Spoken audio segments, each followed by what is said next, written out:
Um, so I initially went to Weber International, um, and I did a post grad year before that. But I had like Santa Fe and Erskine, they're Division II. I had interest from Monmouth and West Point. West Point being my um, closest thing to a Division I offer. I just didn't. The academics are insane at West Point, so I wasn't able to get in. But those were the main schools I would say, and then obviously you get interest from like Division IIIs and stuff like that. Me personally, I wasn't interested in playing Division III just because there's no athletic scholarships in Division III. So for me, it was like Division I or bust. That was my mindset in high school. And then as you get close, further along, and senior year comes, and you only have Division II/NAI offers, you kind of get hit with that reality, and you got to sign somewhere, right? So Yeah. Speaking of speaking of Monmouth, that's where I live in Jersey, so that's near where we live. Monmouth is yeah, a great college, and they're yeah. obviously up and coming team in basketball and football. And so, but what made you led to choose Florida College? So like I said, I went to Weber at first, and then I transferred to Florida College. Weber for me was just not the right fit, and they actually offered me when I was a freshman in high school, so I had a good relationship with the coach there, and it was kind of a decision that I wasn't sure that I wanted to go to Weber, and then I went to Weber, and it didn't seem like the right fit. So then get into Florida College, I took my time a little bit more and really got to know the school. And I took a tour as a student before my visit. Like I just wanted to see the school, because that's where you're spending your time. So, I was sold on the coach there at the time, Coach Todd. So, So what's your experience at Florida College so far, and what are you learning there to become a better point guard? And obviously, sometimes obviously the colors are different than Florida Gators, but do people get that confused sometimes with the name? I've never had it confused, but I finished my eligibility last year, so I'm no longer at Florida College. But while I was there, I definitely developed as a player more mentally, I would say. Coach Chase Teichman, he's the head coach there now, and he was the assistant when I was there. And he really was kind of a player's coach and a friend to me, and somebody that really taught me the game on, because like I said, we're kind of, we're like friends, right? So we were able to talk about it all the time, and he was able to give constructive criticism and harsh criticism just to help me grow mentally. And I think mentally was like the biggest growth area for me. So physically, obviously I got bigger, faster, stronger, I worked on my game and stuff, but the most growth was definitely done mentally there for sure. So obviously during this tough time during this pandemic, and what have you been doing just to stay ready for the season, and also trying to work hard for the NBA too? Yeah. So it's funny. Ever since I've been kind of taking on social media and doing YouTube and TikTok and these things, I've played more basketball than I ever have, and I've worked harder at my game than I ever had, just because I'm just really enjoying it now. Like in college, it felt like a job, and I'm going at my own pace now, and so that love for the game just makes me want to play the game more. So yeah, I'm working out every day, lifting a few times a week, but definitely shooting every day, and just playing with different guys. So yeah, I'm definitely ready if there's an opportunity out there, for sure. So oh, by the way, I just want to say congrats to you because you recently I think signed with Michael Raymond, right? Yeah, my guy. Yeah. Yeah, Raymond representation. He's awesome. So I reached out to him for an interview, so he's gonna let me know. But what was it like when he reached out, or he gave you the opportunity to sign with his agency group? I was super excited. He actually, and he doesn't even know this, so this will be funny. But I went TikTok live, and he was somebody in there, and he just caught my eye with a comment. Like it was just a nice comment. I was like, hey, thanks, man, blah blah.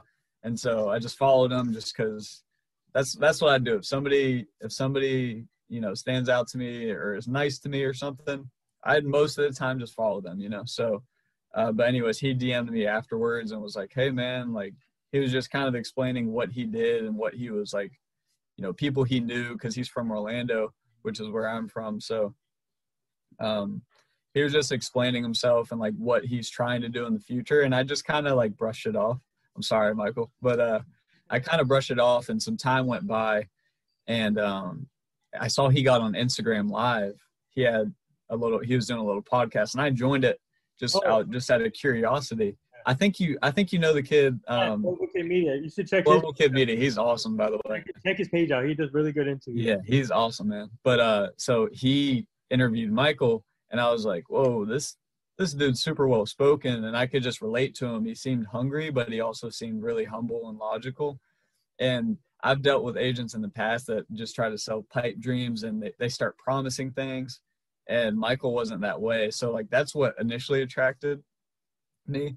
And so I just hit him up, and I was like, yo, after you're done, call me, because I want to talk to you about, I started taking his offer more serious. And then we got on FaceTime, and I was sold. So I ended up signing with them, signed the contract day before yesterday, and just stoked to work with him. He's really good. So has any NBA teams contacted him yet for your opportunity? Now, I don't think NBA is going to be in the picture for me.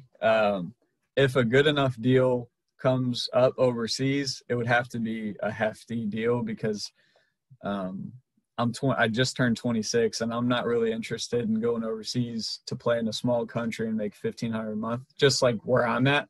Not saying that, I mean, that's awesome, that for the people that do that.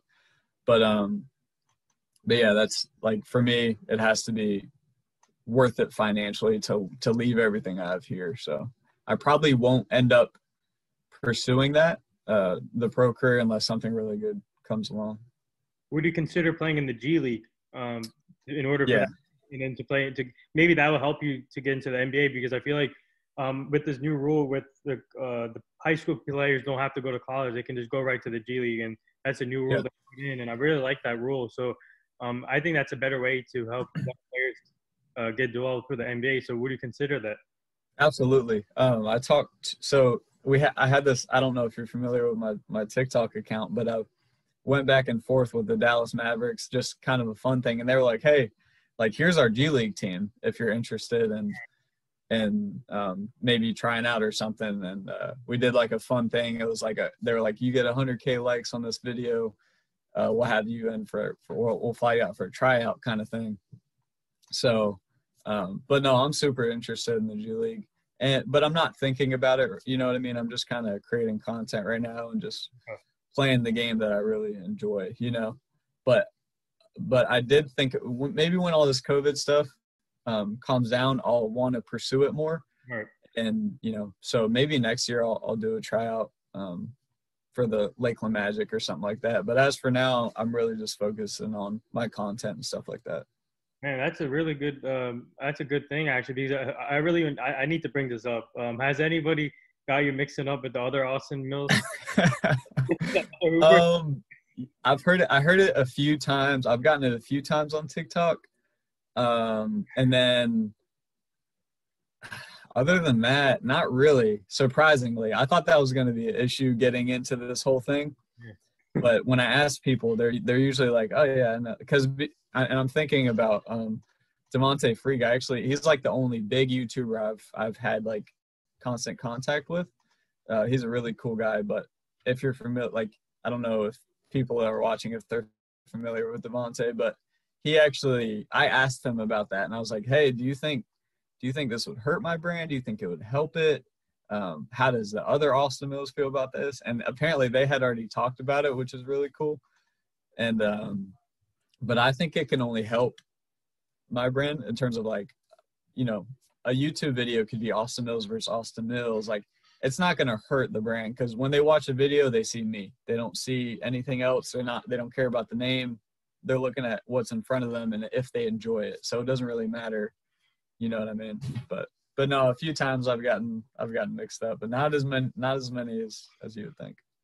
Yeah, so actually, I subscribed to your YouTube channel before this interview, and Appreciate it, man. I've seen your videos, and man, you put really good content up. And I don't use TikTok that much. I'm not a TikTok guy, but because Yeah, I'm I really don't blame you. well, because with this podcast, I'm really focused on this because I feel like I'm doing big things with this, and it's growing rapidly, and that's why I have no time for making other content right now. I'm just focused on this podcast, so this is the only way. But so speaking for your YouTube, what is your goal? Obviously you hoop a lot, and then is that your? What do you do to keep people entertained, like kids and young, actually young kids that are into basketball too? What is your goal for young kids? I mean, I just want to spread a positive message that, and I want to maintain like the I take pride in not being into myself, and I think that a lot of people on social media or in YouTube think a lot of themselves. Not trying to be judgmental or anything, but I just want to spread a positive message and positively affect kids' lives. And just when people think about basketball and watching my videos, I just want them to be happy, you know. Um, that's pretty much it, man. Nothing too deep, but yeah. Yeah, so Global Kid Media just messaged me on Instagram saying, Oh, that's awesome. yeah, I think he wants to know if you want to come on his show too. I was just talking to my girlfriend about that as we were in the car. We went to her parents' house, but yeah, I would definitely love to do that. I was just talking about him for like 5 minutes. How old is he? Because he's super well spoken and just a smart kid. Yeah, so he's 14 years old, and he wants to. Wow. He has a question for you right now on my Instagram. All right, let's get it. What's up? He wants to know if you're connected with some top guys in the NBA. No top guys in the NBA. I'm trying to think of people that I know. No, not really. I mean, I've known people that have played in the NBA, but they've been like 1 or 2 year guys that nobody knows about, you know. Mm-hmm. Yeah, so I'll send you his page. I mean, I'm pretty sure you saw his page already, but I'll send it to you. Yeah. I was just in his live a few minutes ago. Oh, really? Had the Syracuse coach on. Yeah, I had him on too, the Syracuse coach. Oh yeah.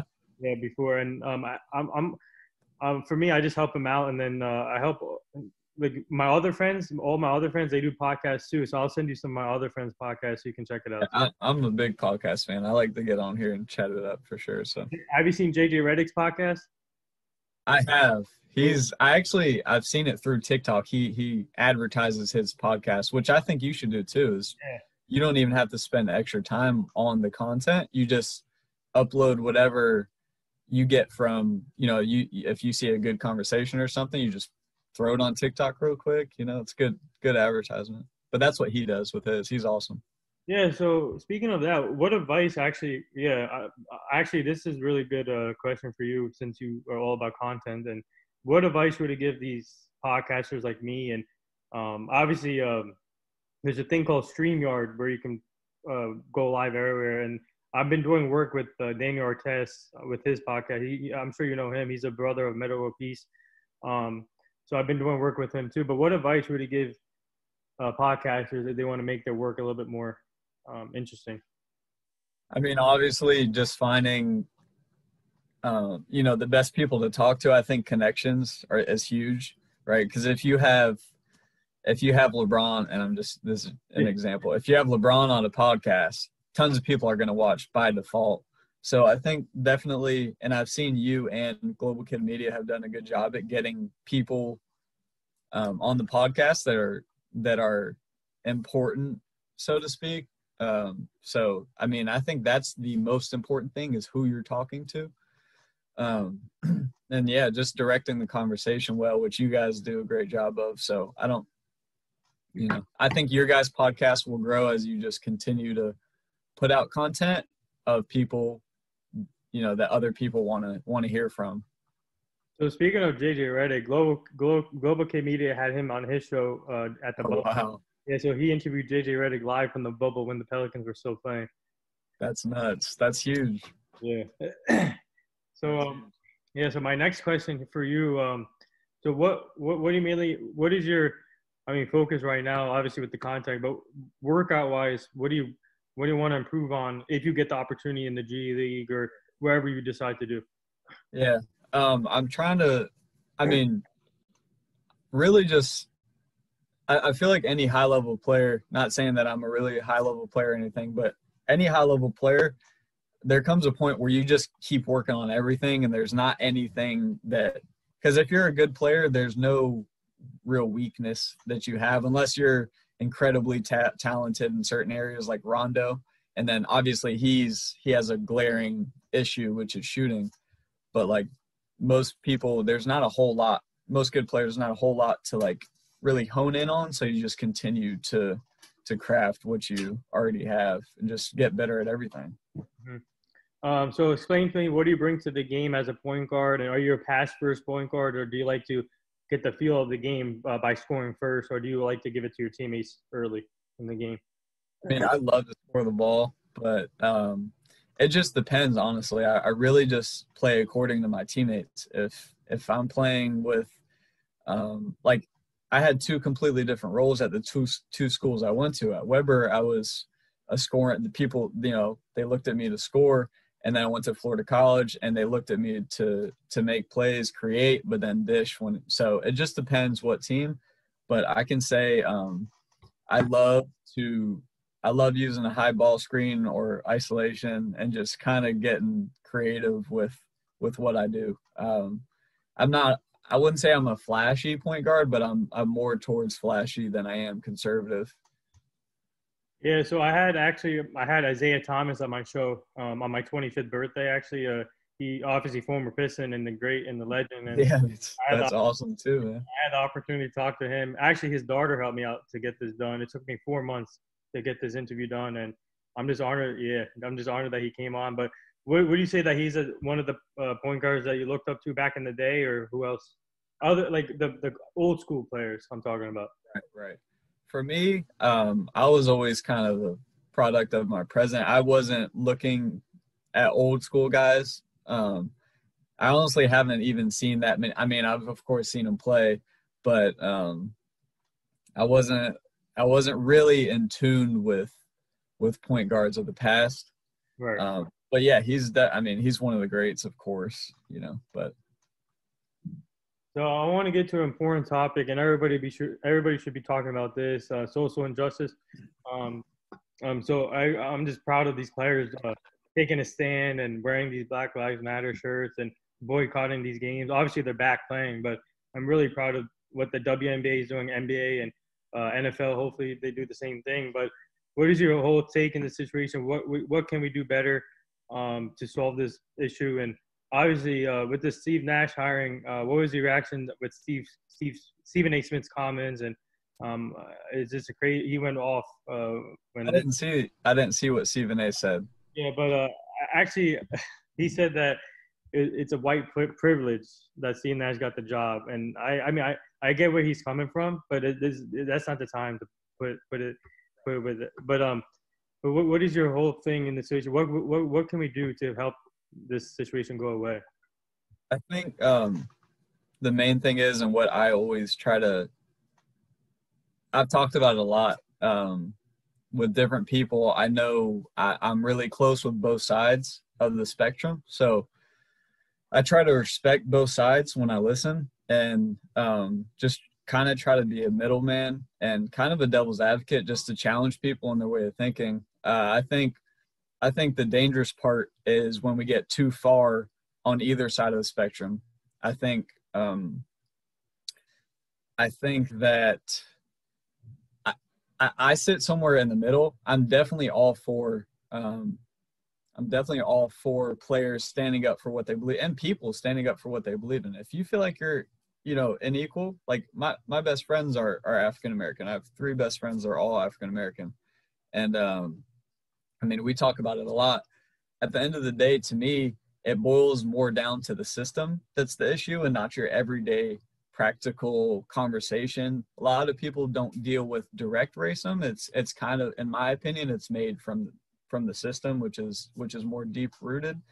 But yeah, I just think the dangerous part of this whole thing is the extremist on both sides. And so I think I take points like from every police shooting that you hear about, it's sickening. Like I've posted about how mad it's made me and stuff like that. But just like anything, people take off with, they'll take off and run with it. And I want to make this clear. I'm not an advocate for violent protests of any kind. So that's huge for me. And I just wish there was a way that we could, stand up and speak for people that feel inadequate like they're being treated unfairly without violence. That's pretty much what it boils down to for me. Yeah, because I'm really tired of seeing this happening, and it's all about equality now in this generation, and it's still going on, which is it's just crazy and frustrating to see, and yeah. I'm really tired of it. And somehow all of us need to come together as a community just to find out what we can do. So I'm just happy what these players are doing. So hopefully they can keep. Absolutely. Yeah, so now I do this rapid fire segment with all my guests that come on the show. You ready for this? I think so. Let's see. Kawhi Leonard's laugh or Kevin Hart's laugh? Kawhi Leonard. Favorite food? Pizza. Pepperoni pizza. Easy. What made you get into TikTok? A friend. Favorite thing to do outside of basketball? Call of Duty or 2K or Madden. Video games. Thoughts on this NBA bubble so far, the playoff?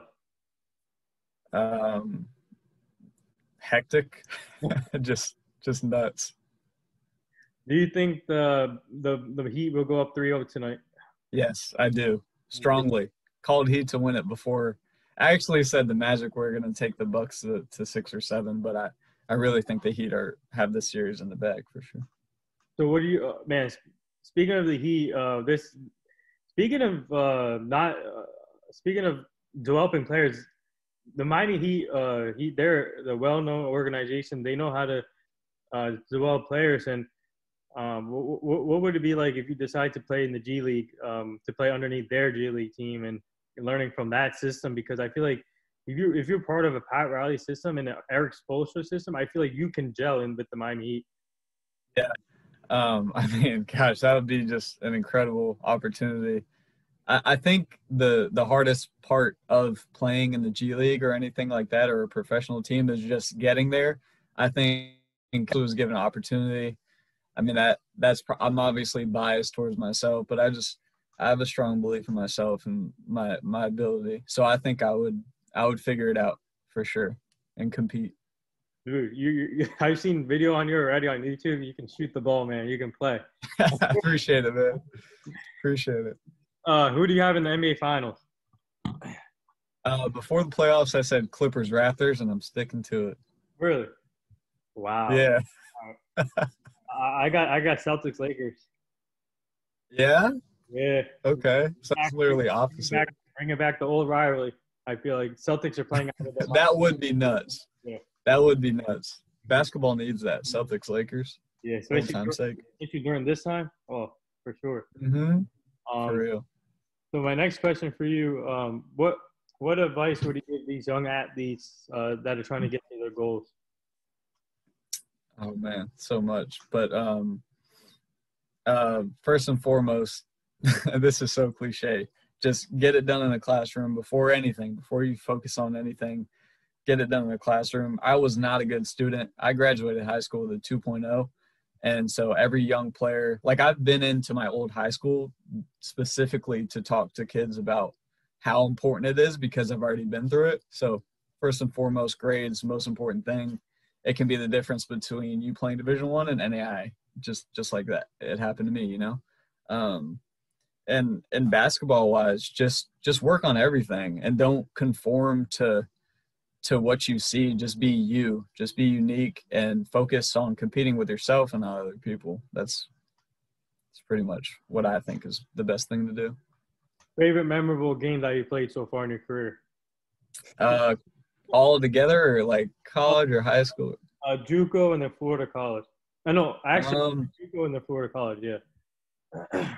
So at Weber, my second game ever in college, I had 26. So that was definitely my best moment there as a freshman, and just battling back from, because I actually went post grad because of grades. So I was just excited to be there, and had a really good game early on. So that was a great moment. Remember that vividly. And then Florida College,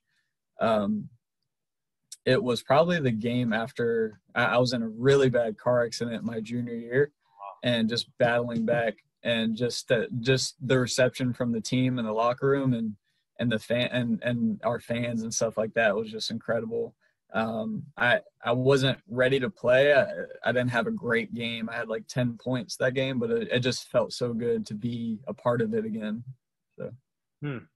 Was how concerned? Wow, that's crazy. But how concerned were you that you there was a chance that you couldn't play again after that? That was not even that. Honestly, that never crossed my mind once. I mean, when I woke up from the crash, I was out of it and wasn't thinking about basketball or anything. And then once I realized, like, I only had a broken arm and a little fracture in my neck, and I was just beat up. Wow. So it never really, I never even thought about. I mean, I used to sneak into the weight room before I got cleared. I used to have to go down into our basement at like 11 o'clock at night when everybody was asleep just to get a workout in. So I was like, I had a broken arm, and like I was in a sling or like an arm brace, and I was doing squats and everything I could. So I was just hungry, We got to put your story out there, man. People need to see who you are, and it's been a long journey. Yeah, for the people that know me really well, they know everything. But I'm excited that's one thing I really want to just put my story together, and because I feel like it's the main word I can think of is perseverance. Although a lot of it not a lot of it, some of it, like with grades, like that's self-inflicted, but nonetheless, perseverance is perseverance, and just bouncing back, man.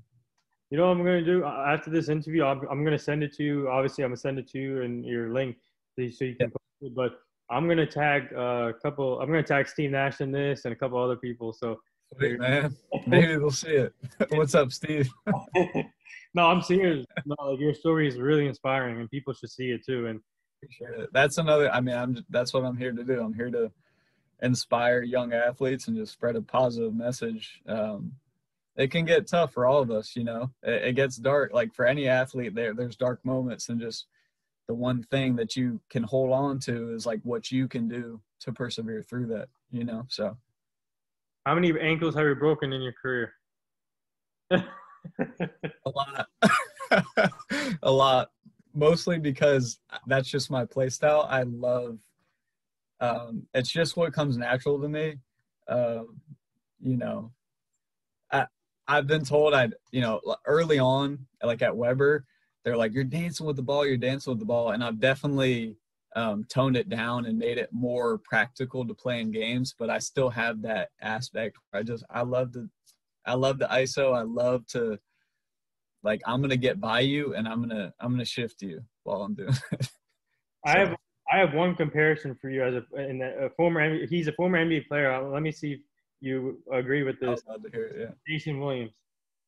Yeah, yeah, for sure. I played against him my freshman year at Weber. Really? Obviously, he was an older guy. He has a team that he goes around. I think he's playing for Pedro's Posse right now, but they came and we played against his team for the exhibition. So that was like, whoa. I definitely looked up to him growing up, just because I feel like we had similar play styles and similar heights and stuff like that. So. Yeah, I feel like you can. He reminds me. I mean, you remind me of him. So the way he play the game and pass the ball, and obviously he's known. His nickname is White Chaka, and he's known for all. That's a compliment. I appreciate that. Yeah. Oh, hold on. We have a question for you here. I'm getting questions on Instagram here for you. Hold on. Okay. Oh, are we Instagram Live too? Not Instagram Live, but. I got you. It's all from Global Kid Media, so I gotta. Oh yeah, I'm getting on with him soon. I got to. All right. Yeah, sure. Yeah. Yeah. Ask the questions away. All right. Here's one for you. He wants to know. Okay. He wants to know how many followers you have on on TikTok actually. TikTok, at 30, I just passed 30,000 recently, so I started a little late, but I'm gonna start picking it up. I got some cool ideas to kind of get back going. I've honestly taken like a week hiatus from TikTok and just focusing on YouTube. I love YouTube so much, and I'm so excited about it. So that's where my mind's been. But I'm gonna start putting. So that should grow. The TikTok should grow. Yeah. And then another question from him. Um, yeah. Let me see. Okay. How many followers do you have on Instagram? Instagram, I only have like 2,000. I'm not really like a big Instagram guy. I rarely post, maybe once every few months at this point. Oh, he wants to know if you can hop on here on Zoom too, if you want to ask. Yeah, absolutely. Get them on. The more the merrier. All right. Yeah, you can. Sorry about that. No, you're good. All right. Let's see.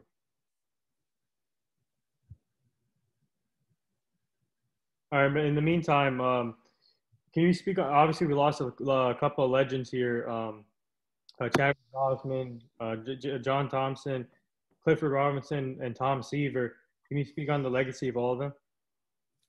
Yeah. I mean, I'm familiar with all of them. It's just it all happened really like they all passed away really close to each other, which was like the most disturbing part of it. Like I was watching ESPN one night, and it was literally a memorial for all three or four of them at once because it was all within a week or two. But yeah, just I mean, amazing people as well as what they did in their career. So Yeah. So have you like interacted with like Clifford Robinson or John Thompson before or no? no, never. John Thompson, the only experience I have with John Thompson was not a personal one, but I was just I was playing at AAU and he was at the game that we were watching. So I've seen him, but never spoke to him or anything. So what are your thoughts on? Let me ask you the thoughts on John Morant as a player. He just won Rookie of the Year today. Actually, congrats to him. But what are your thoughts on John Morant? This guy is a special talent. Yeah, he's unique. I love him so much because I truly think he is him, and he doesn't try to be anybody else, and he doesn't really remind me of anybody specifically. There was a lot of Westbrook comparisons, Yeah. but Ja has this unique fluidity about. I don't know if that's even a word, fluidity. You mean fluent? Yeah, just like a like natural motion that Westbrook doesn't have. So I think Ja will definitely have a better career than Russell, be more valuable to teams than Russell. And yeah, I mean, he's going to have a sick career. He's awesome. He can do everything. He can score at all three levels. He's athletic.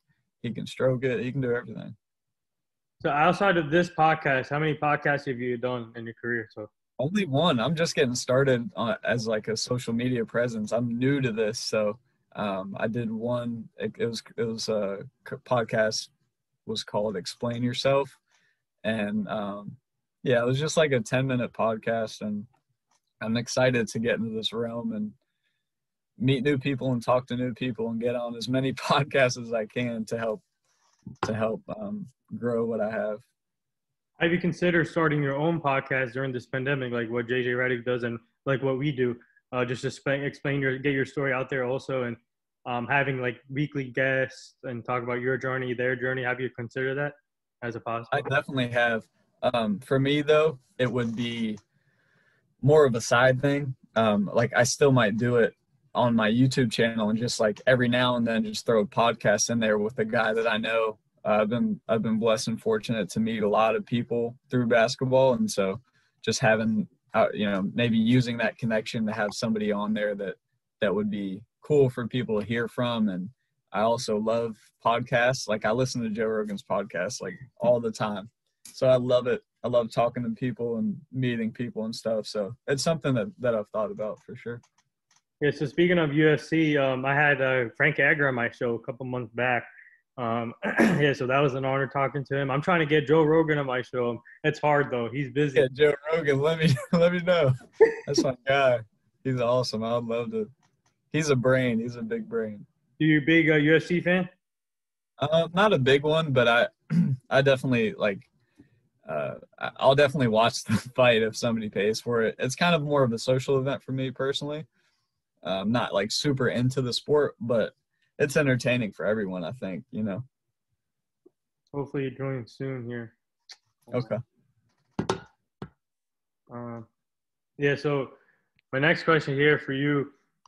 So if you get obviously, if you do get the opportunity to play again in the wherever overseas G League, and hopefully the NBA, how grateful will it be that you'll be able to still play the game that you love and continue your career and put your name out there so people know. Yeah, that would, I mean, it would definitely mean a lot to just to have that validation of being a pro and just being wanted from a professional team. I mean, that would be great. But like I said, I'm really locked in on just the YouTube and content aspect of it and just trying to like give back. I've been so fortunate.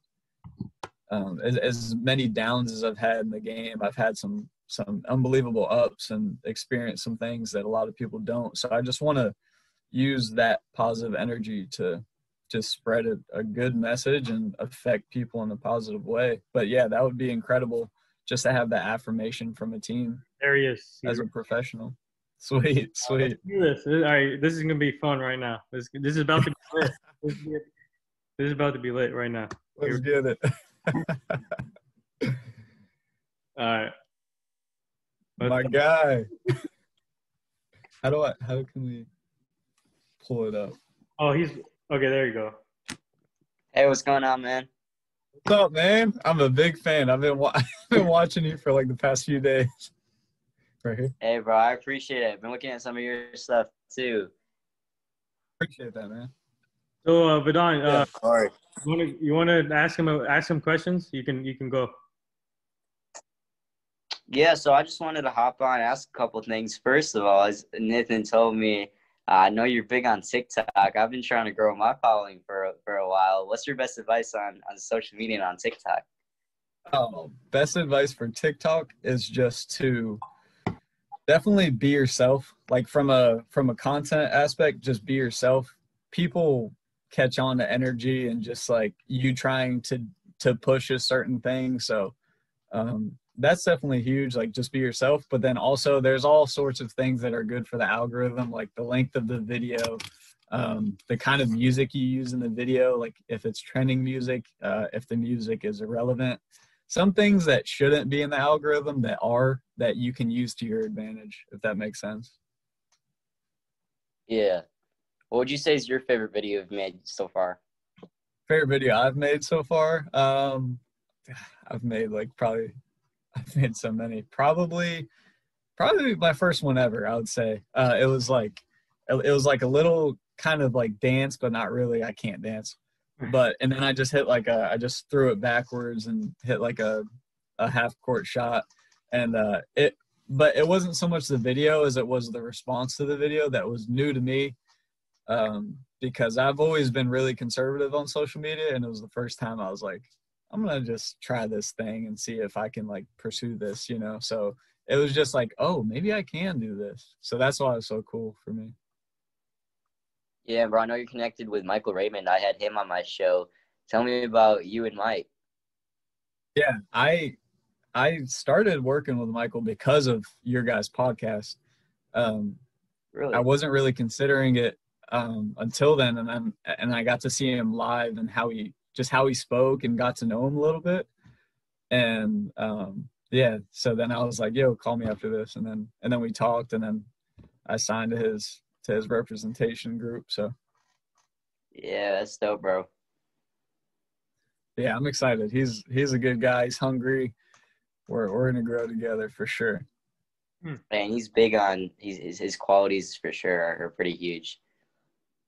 Yeah, he's got a lot of a lot of things going for him. He's just not like he's one of those guys you just know he's going to make it, and that's what I saw. I saw somebody that was like just not seen by anybody yet, but that he's going to make it, and I'm not saying I'm going to make it, but I feel like I have a lot more to offer that people don't really know about, and that I'm excited to share. So I feel like we're coming from the same spot. We're both hungry. We're both we both also have an ear to learn. So just similar qualities that will help us work well together. So you want to do your? Actually, we can. I just finished my rapid fire segment. So you want to do your segment here? Yeah, so my signature segment is a flip the switch. Basically, you might have seen it. I have the person I'm talking to ask me a few questions. Flip it over to you. I've seen that. You can do it with me and Nathan. Ask you some questions? Yeah, ask me and Nathan both probably like 2. Yeah, probably 2 the max. Yeah. This is dang. I don't even know. What's your favorite interview ever? Like not your biggest person ever, but just your favorite conversation ever. So I got to interview these kids from the Special Olympics, and that was at the Pro Bowl last year in 2019. And this was at a time like they were playing a flag football game with Patrick Mahomes and Von Miller and a bunch of huge NFL athletes. So after talking to them, it was like a little bit different because they're not a celebrity, obviously. And so talking to them, just hearing their mindset on things, the way that they didn't have everything going for them, but just the way they looked at life. Yeah, it's definitely humbling. That's for sure. That's awesome.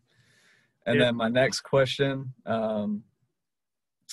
what's your goal with do you want to cross over to YouTube with your podcast? Like, what do you want to come of this? So I've been in touch with some people from Network TV, hopefully trying to do something there. So far, not much progress has been made to this point, but I mean, if I can grow Global Kid Media to a big network, that would be huge as well. That's one of my goals. I just want to really, be a platform for kids in the long run. Global Kid Media being, if kids want to do something, this can be that support system for them. I wish I had that, and, take care of connecting them with different people. Yeah, man. I didn't know you were 14. You're like the smartest 14-year-old I've ever met. It means a lot, bro. You know what else is funny? We both have the same birthday, too. Yeah. We share a birthday. Yeah, that's a little bro. You guys are connected somehow. That's crazy. But yeah, so you have any questions for my podcast or? Yeah, same question. What's your goal for your podcast? Like, are you just trying to make it a massive brand, a massive podcast, or do you want to go TV route? I'm going to. I'm like my goal. Actually, I do I do another podcast with my other friends. But that's on Zoom. But we put that on hold right now. We're building our own brand. So I started this brand at the beginning of the pandemic. I'm over 500 episodes. So I got to count back and see how many episodes I had. And for me, the goal, obviously, being on TV, ESPN, or whoever, which outlet gives me the opportunity, I'm definitely taking it. And my goal is to keep people entertained, especially during this tough times. And yeah, man, I've watched both of you guys' podcasts. It's super impressive. Both of you guys, you guys are doing an awesome job. So just keep doing exactly what you're doing. Don't try to do more or less. No, because the guests I bring on, my goal, my podcast is not only talk about sports, but their life journeys, where you guys came from, and your inspiring stories. And it doesn't matter which school or it doesn't matter about the big name. It matters. Well, yeah.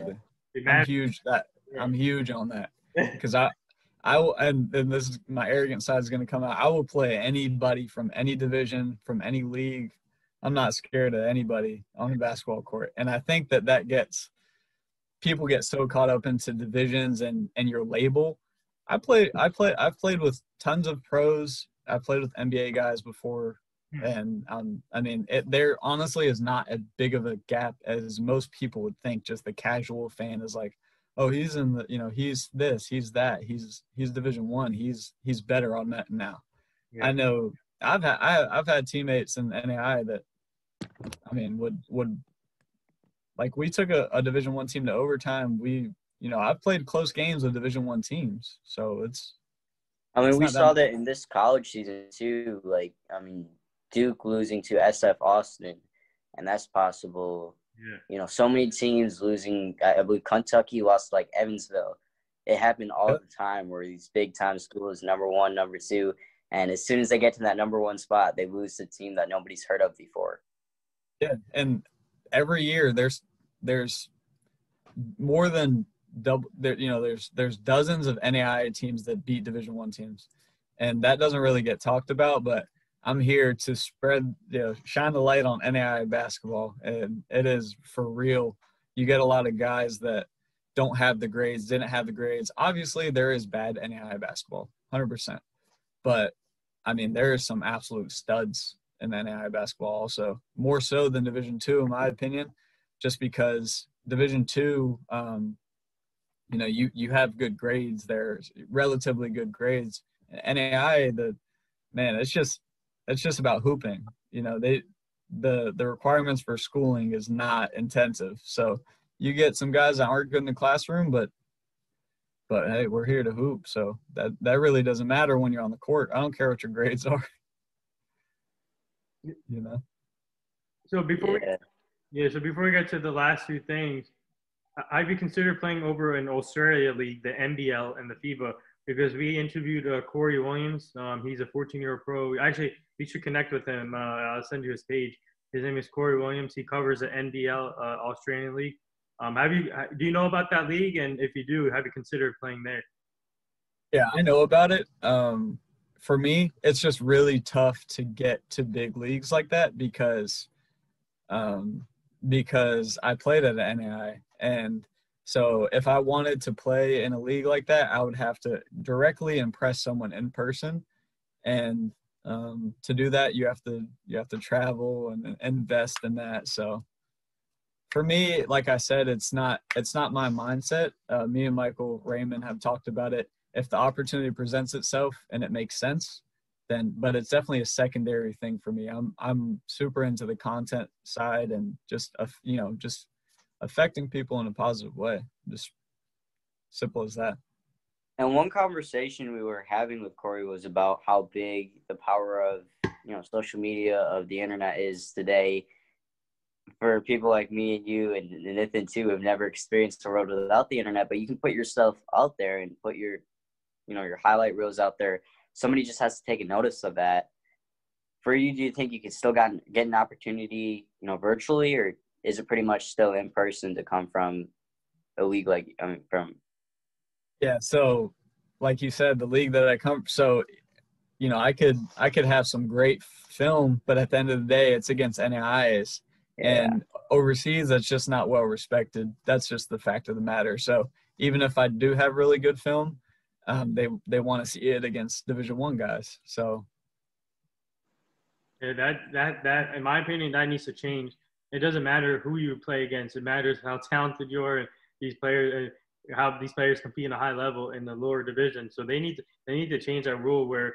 So this is why teams miss out on. This is a word I like to say a lot. Under the gems. I call it players gems.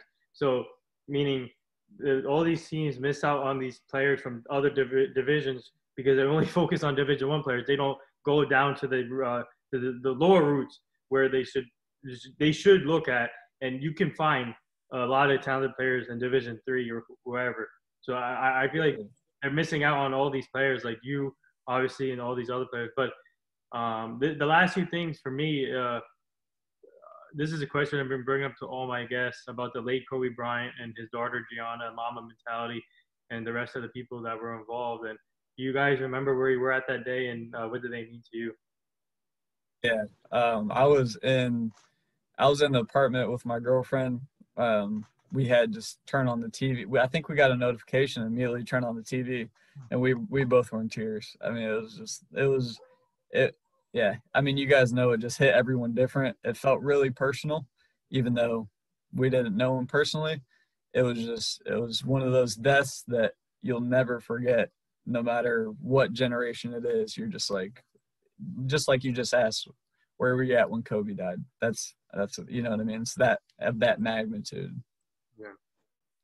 And the last thing here for me, would you like to say anything to all the nurses, doctors, and essential workers? Yeah, my girlfriend is actually occupational therapist, so she's in that line of work, and yeah, just keep going on the front lines, and thank you.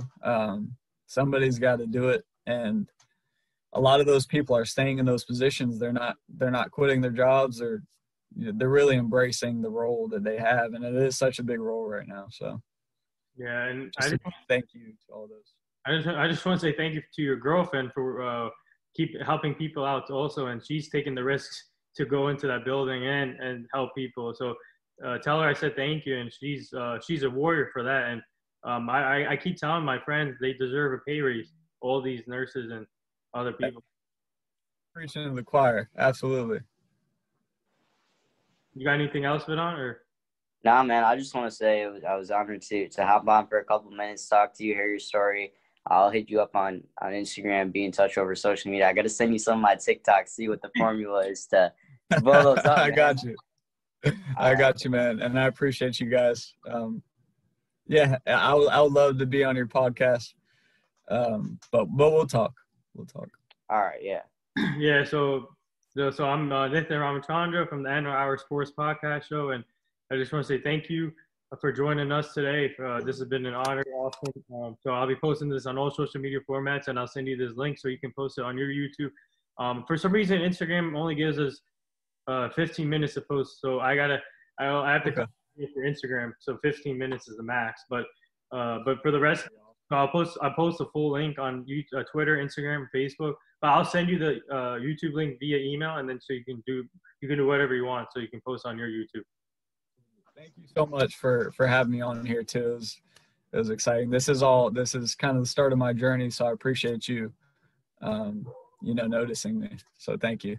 No problem. And shout out to Michael, your agency group. I'm hoping to have him on soon. Like Vidon already had him on, and I saw his interview with Michael. That was a great one. And also tune in, Austin. You should tune in tomorrow. I'm having Bobby Jackson on, the Kings assistant coach. So tomorrow. Hey, I'm tuning in to I'm all on both of your guys' stuff. Like I was just in Global Kid Media stuff, so I'll be tuned into you as well for sure. Yeah. So I'm a fan. Yeah. So thank you again, and thank you Vidon for hopping on here for a little bit, and I'll send you this link too, and keep it up. And sounds good, man. Stay safe. All right, man. Appreciate you again. We'll talk soon. All right. All right. See ya.